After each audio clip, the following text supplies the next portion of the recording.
Hey, this is Mark at Astronomicon 9. I have a treat for you. I'm here with Eric Freeman from Silent Night, Deadly Night 2. Tell me, how did you get cast in that movie? I went to an audition for an untitled horror film, Burbank, and I didn't know what it. I read for the cop, one of the cops in the movie. He says, "No, don't do it." It was one of the cops who told the lead, "Don't kill yourself." So I waited 2 hours to say, "No, don't do it," which I did.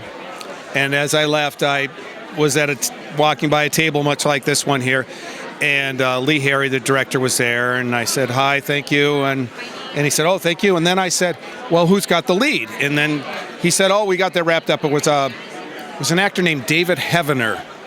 David Heavener had some credits at the time, and they really liked what he did in his audition. So that's where it started. And 3 days later, they called me on the phone, and they said, we liked what you did, but we're looking at you for something else. So that's the way it started, because I spoke up and said, who's got the lead?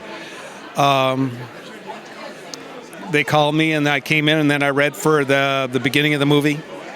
One thing led to another. Then they called me on Thursday and said, "We're shooting on Monday. We want you for the lead." So it happened very quickly, and all I could do is just get the dialogue down so I didn't fuck it up. Yeah, so sorry. And that's the way it started. So, did you know about the first movie before you got casted in this second movie? I only knew that it got pulled because it was a Christmas-themed movie, and the whole story, nuns and trying to kill a nun, and Siskel and Ebert and the mothers, and it got yanked. So it lasted a week in the theaters. They pulled it. So what I knew about it is that it was too violent and too horrible for Christmas, and so they wanted to lighten it up and add some more footage and take out the more, bad aspects of that movie. So. And I couldn't get the movie. Mark couldn't find it, couldn't look at it, asked about it. They wouldn't show it to me. And so I was kind of flying blind.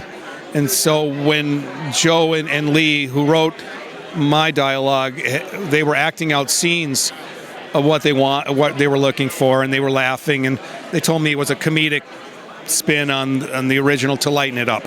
So I went overboard a little bit. So, anyhow, so it is. So how many times do you get people coming up to you saying, "It's garbage day"?